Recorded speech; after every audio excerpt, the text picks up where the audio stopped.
الحمد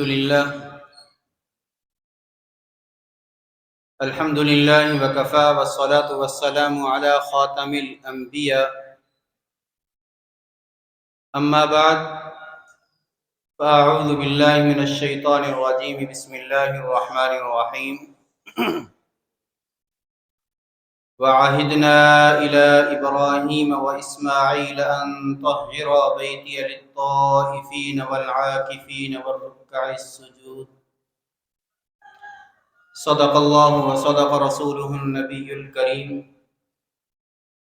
اللهم صل على سيدنا ومولانا محمد وعلى آل سيدنا ومولانا محمد وبارك وسلم وصلوا عليه.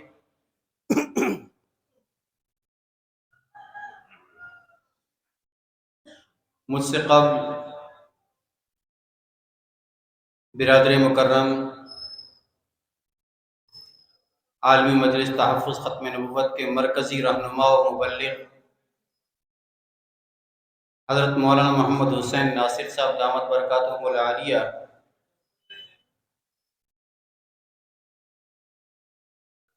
ختم نبوت اور محبت رسول صلی اللہ تعالی علیہ وسلم کے حوالے سے مفصل گفتگو فرما چکے ہیں. انہی کی گفتگو کے اندر ایک بات درود شریف کی آئی تھی. اسی درود پاک کے حوالے سے بات ذہن میں آئی کہ ایک دفعہ امام اعظم ابو حنیفہ رحمۃ اللہ علیہ، جن کی وجہ سے آج ہم سب حنفی کہلاتے ہیں، انہیں نبی کریم صلی اللہ تعالی علیہ وسلم کی خواب میں زیارت ہوئی.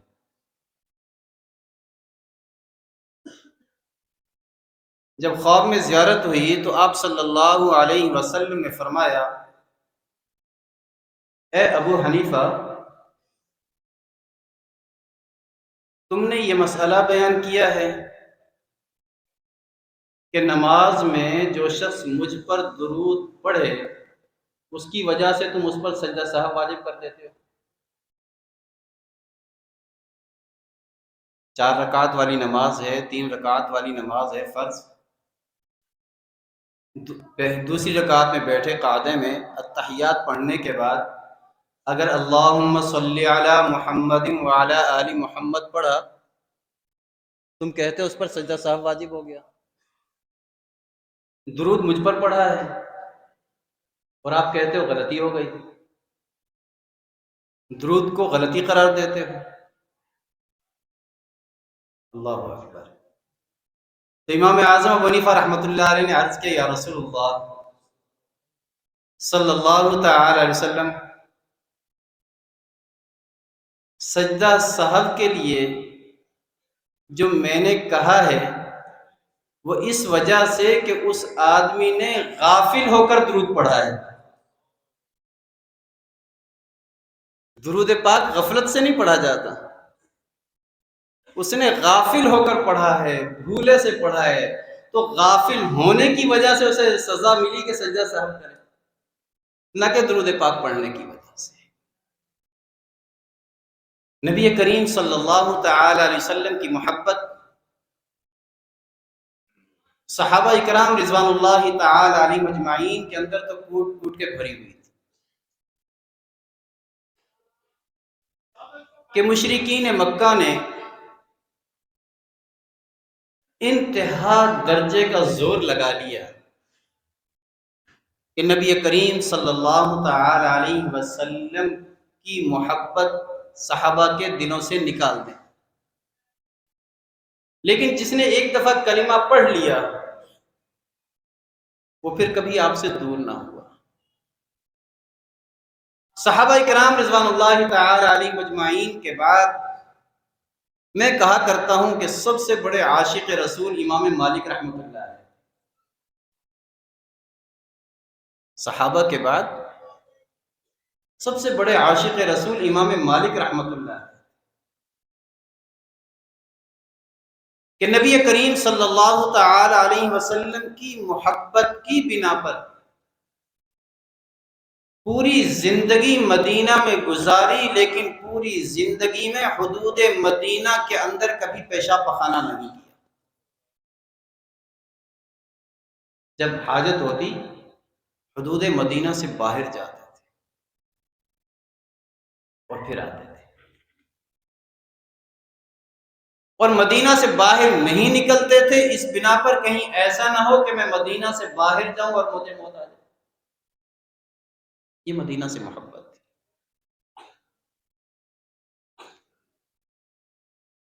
درس حدیث دیتے ہیں، درس حدیث کا بھی عجیب انداز ہے۔ ایک شخص آتا ہے کچھ پوچھنے کے لیے تو پوچھواتے ہیں کہ تم نے کیا پوچھنا ہے، حدیث پوچھنی ہے، مسئلہ پوچھنا ہے؟ اگر وہ کہتا ہے کہ مسئلہ پوچھنا ہے، اسی حالت میں چلے جاتے ہیں، جا کر مسئلہ بتا دیتے ہیں۔ اگر وہ کہتا ہے حدیث پوچھنی ہے، کہتے ہیں انتظار کرو، غسل کرتے ہیں، عمدہ لباس پہنتے ہیں، خوشبو لگاتے ہیں، پھر آ کر مسند پر بیٹھتے ہیں، پھر کہتے ہیں قال رسول اللہ صلی اللہ تعالی علیہ وسلم۔ اس شان کے ساتھ نبی کریم صلی اللہ علیہ وسلم کی حدیث بیان کرتے ہیں۔ حدیث بیان کر رہے تھے، سینکڑوں کی تعداد کے اندر شاگرد موجود ہیں۔ شاگرد نے نوٹ کیا کہ آج حدیث بیان کرتے کرتے چہرے پر کچھ تکلیف کے آثار نمایاں ہو رہے ہیں۔ سبق مکمل ہو گیا۔ جب شاگرد جانے لگے تو ایک نے پوچھ لیا، استاد جی خیریت تو ہے، طبیعت تو ٹھیک ہے، چہرے پر کچھ تکلیف کے آثار ظاہر ہو رہے ہیں۔ فرمایا ذرا میری کمر تو دیکھو۔ قمیص ہٹا کر دیکھی تو بچھو تھا جو 12 یا 14 مرتبہ ڈنگ مار چکا تھا۔ عرض کیا استاد جی پہلے کیوں نہ بتا دیا، پہلے کیوں نہ بتا دیا؟ فرمایا مجھے حیا آئی، مجھے حیا آئی کہ نبی کریم صلی اللہ تعالی علیہ وسلم کی حدیث کو اپنی تکلیف کی وجہ سے چھوڑا۔ ایک ان کا حال دیکھیں اور ان کی زندگی اور ان کی حالت کو دیکھتے ہوئے ذرا اپنی زندگی کا موازنہ کریں کہ ہماری کیا حالت ہے۔ امام اعظم ابو حنیفہ رحمۃ اللہ علیہ حج پہ تشریف لے گئے اور حج کے بعد مدینہ منورہ تشریف لے گئے۔ 6 دن مدینہ میں قیام فرمایا۔ 6 دن قیام فرمانے کے بعد کہنے لگے چلو بھائی واپس چلو، چلو بھائی واپس چلو۔ ساتھیوں نے عرض کیا کہ حضرت ابھی دل نہیں بھرا، ابھی دل نہیں بھرا، ہم اور رہنا چاہتے ہیں، کچھ دن تو ٹھہریے۔ ایسے موقع بھلا کب ملتے ہیں؟ قسمت سے آنا ہوتا ہے، قسمت سے آنا ہوتا ہے۔ امام اعظم ابو حنیفہ رحمۃ اللہ علیہ فرمانے لگے بھائی جس دن سے میں یہاں آیا ہوں میں نے پیشاب نہیں کیا، اور اب میرے اندر استطاعت نہیں ہے، اب میرے اندر استطاعت نہیں ہے، اس لیے یہاں سے باہر۔ یہ تھا ادب۔ آج ہماری حالت کیا ہے اگر ہم اس کو بھی دیکھ لیجیے۔ ابھی تازہ ہونے والے جو ہو کر آئے ہیں حرمین شریفین سے، میری مولانا مفتی عبدالباری صاحب دامت برکاتہم العالیہ سے ملاقات ہوئی۔ حضرت نے بڑا درد دل رکھا، بڑا درد دل کہ اس وقت وہ تفریح گاہ بنی ہوئی جیسے کہ حضرت فرما رہے تھے، ہم نے اپنے ذہنوں سے محو کر دیا ہے کہ ہم اللہ کے گھر میں ہیں یا روضہ رسول کے اوپر کھڑے ہوئے، بیت اللہ کا طواف کر رہے ہیں اور ویڈیو بنا رہے ہیں۔ اور بعض ساتھی تو یہاں تک کر رہے ہیں، ایسا کر رہے ہیں، ایک آدمی ادھر سے طواف کر رہا ہے، دوسرا آدمی اس کی ویڈیو بنا رہا ہے، اور خود وہ بھی طواف میں۔ اللہ کے گھر میں ہوتے ہوئے اللہ سے دوری ہے۔ مجھے حضرت ڈاکٹر صابر صاحب رحمۃ اللہ علیہ یاد آئے، حرم میں بیٹھ کر، مسجد الحرام میں نیچے بیٹھے ہوئے تھے حج کے موقع پر، مجھے فرمانے لگے مولوی عبداللطیف یہ پہاڑ ہے نا جو پہاڑ، ان کی زیارت کرو، یہ صحابی ہیں، ان پہاڑوں کی زیارت کرو، یہ صحابی ہیں، کیونکہ حضور کی نگاہیں ان پر پڑی ہیں، انہوں نے حضور کو دیکھا ہے، حضور کی نگاہیں ان پر پڑی ہیں اور انہوں نے حضور کو دیکھا ہے۔ ہر چیز بدل گئی لیکن یہ پہاڑ اپنی اصلی حالت میں ہے۔ اور جبل احد سے متعلق تو خود حضور نے فرمایا ھذا جبل یحبنا ونحبہ، یہ وہ پہاڑ ہے جو ہم سے محبت کرتا ہے اور ہم اس سے محبت کرتے ہیں، اس لیے ان پہاڑوں کو دیکھو، ان پہاڑوں کی زیارت کرو۔ اس وقت حضرت ڈاکٹر صاحب رحمۃ اللہ علیہ فرما رہے تھے کہ افسوس، یا سے 16-17 سال پرانی بات عرض کر رہا ہوں کہ پہلے لوگ جب حرم میں آتے تھے، حج کے لیے آتے تھے، کشتیاں جلا کر آتے تھے، معافی تلافی کر کے آتے تھے، بھائی میں جا رہا ہوں۔ حج کے سفر کو موت کا سفر سمجھتے تھے، زندگی کا آخری سفر سمجھتے تھے، ساری نصیحتیں وصیتیں کر کر بالکل معافی تلافی کر کے کہ اب اس انداز سے جاتے تھے کہ اب ہم نے واپس نہیں آنا۔ پھر انہوں نے حضرت ابراہیم بن ادھم رحمۃ اللہ علیہ کا واقعہ سنایا، جنہوں نے بادشاہی چھوڑ کر فقیری اختیار کر لی۔ ان کا شیرخوار بچہ تھا، جب انہوں نے بادشاہی چھوڑی، بچہ جوان ہو گیا، بڑا ہو گیا، والدہ نے اچھی تربیت کی، حج کے لیے آنے لگا۔ ماں نے کہا بیٹا سنا ہے تمہارے باپ حرم میں ہوتے ہیں، یہ نشانیاں ہیں، دیکھنا اگر ملاقات ہو جائے تو۔ بیٹا چل، مطاف میں تھے، طواف کر رہے تھے، باپ بیٹے کی نگاہیں چار ہو گئی، خون نے جوش مارا، دل نے کھینچا، ابھی گفتگو نہیں ہوئی، تعارف نہیں ہوا، بات چیت نہیں ہوئی، غیب سے آواز آئی۔ بڑے لوگوں کے ساتھ معاملات بھی بڑے ہوتے ہیں، غیب سے آواز آئی، ابراہیم اس دل کے اندر یا میری محبت ہوگی یا غیر کی محبت ہوگی، اس دل میں یا میری محبت ہوگی یا غیر کی محبت ہوگی۔ عرض کیا اے اللہ، اس سے پہلے کہ اس دل کے اندر تیرے سوا کسی اور کی محبت آئے، یا مجھے اٹھا لے یا اسے اٹھا لے، بس یہ کہنا تھا، بیٹا وہی تڑپا اور گر گیا۔ یہ تھی محبت، ایسی محبت دل میں پیدا کرے۔ آج ہم حرم شریف میں جاتے ہیں، روزہ رسول پہ ہماری حاضری ہوتی ہے، ہمارا تربیتی پروگرام ہوتا ہے، عمرے کا تربیتی پروگرام ہر مہینے کے پہلے جمعے میں۔ اس دفعہ میں نے یہی عرض کیا، مواد شریف پر کھڑے ہوتے ہیں، بجائے سلام پیش کرنے کے ہم اپنا موبائل نکالتے ہیں، ویڈیو آن کرتے ہیں، بیوی سے رابطہ ہوتا ہے، بیٹوں سے رابطہ ہوتا ہے، بیگم کو کہتا ہے دیکھو میں حضور کے روضے پہ کھڑا ہوں، تم بھی سلام پیش کر لو۔ انا للہ و انا الیہ راجعون۔ کائنات کی سب سے عظیم ترین ہستی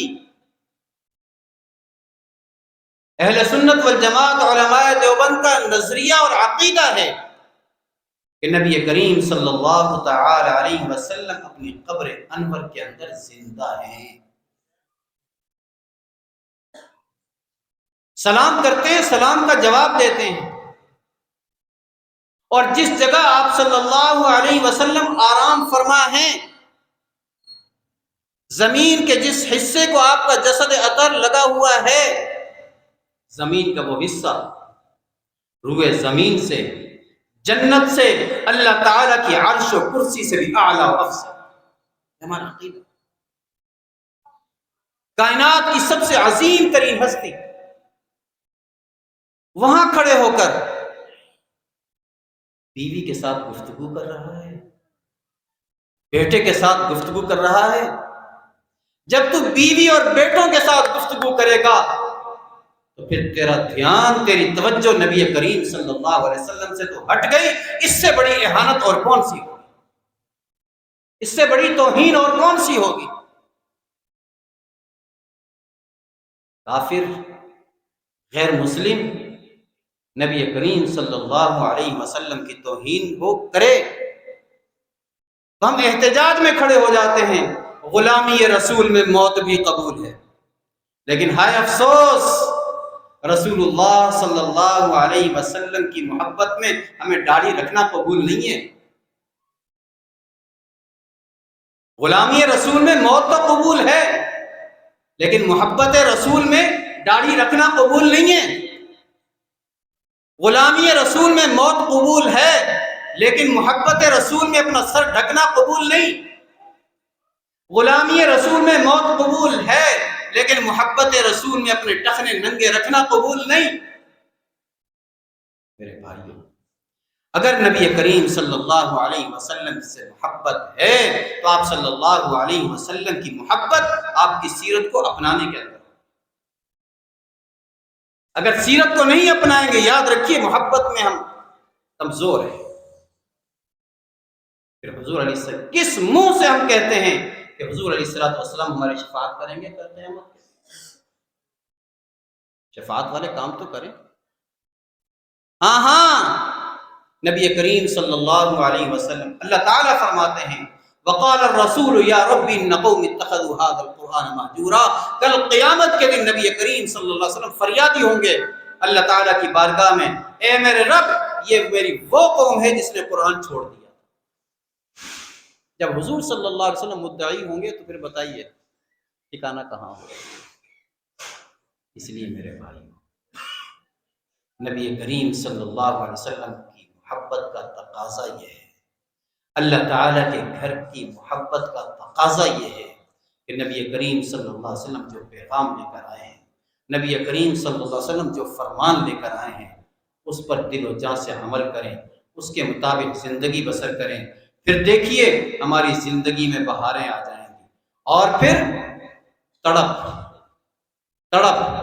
دل میں تڑپ پیدا کریں تو اللہ تبارک و تعالیٰ یہاں بیٹھے ہوئے ہی بغیر کسی اسباب کے اپنے در پہ بلا لیں گے. بغیر کسی اسباب کے. وہ اللہ اسباب کا محتاج نہیں ہے، اسباب کے محتاج تو ہم ہیں. کتنے ہی ایسے آدمیوں کو دیکھا جن کو اسباب کچھ نہیں، ظاہری حالت کچھ نہیں، لیکن اللہ تعالیٰ نے اپنے در پہ بلا لیا. آج ضیوف الرحمن، اللہ کے مہمان، اللہ کے مہمان اللہ کے گھر کی طرف، اس کے لیے ہم جمع ہوئے ہیں. یہ حرمین کی محبت میں جمع ہوئے ہیں. عجیب بات ہے، اللہ تعالیٰ جزائے خیر دے بھائی عبد المتین صاحب کو کہ وہ وقتاً فوقتاً یہ سلسلہ جاری رکھتے ہیں. میں نے پہلے بھی عرض کیا تھا کہ اس نام کا، اس عنوان سے کانفرنس میں نے اس کے علاوہ کہیں اور نہیں دیکھی. اور ایک بات اور عرض کر دوں، آخری بات، جیسے بھی یہ قرآن دازی کا سلسلہ ہے، دیکھیں ہر کام کرنے سے پہلے علماء کی رہنمائی ضرور ہے. نادانستہ طور پر یہاں بھی ان سے بھی غلطی ہو گئی.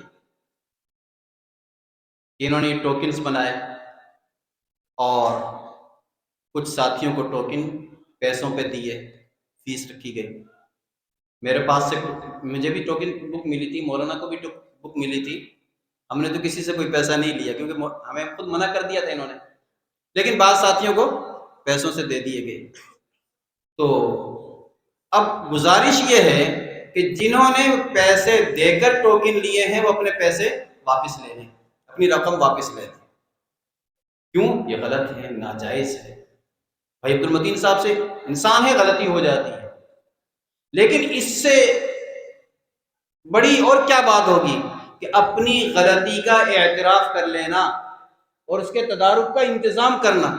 نبی کریم صلی اللہ علیہ وسلم نے فرمایا التائب من الذنب کمن لا ذنب لہ، گناہ کے بعد توبہ کرنے والا ایسا ہے جیسے گناہ ہوا ہی نہیں ہے. لہذا جن حضرات نے ٹوکن پیسوں سے خریدے ہیں وہ اپنے پیسے واپس لیں اور اس کے بعد ٹوکن جو ہے اس میں ڈبے میں ڈالیں گے تاکہ قرآن دازی کے وقت ان کا ٹوکن جو ہے شامل ہو جائے.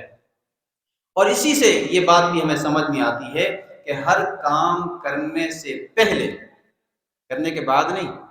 بعض ساتھی اس لیے نہیں پوچھتے کسی سے کہ یار اگر پوچھیں گے، اگر انہوں نے منع کر دیا تو پھر ہمیں رکنا پڑے گا، اس لیے پوچھتے ہی نہیں. یاد رکھیے نہ پوچھنا بھی گناہ ہے، نہ پوچھنا بھی گناہ ہے.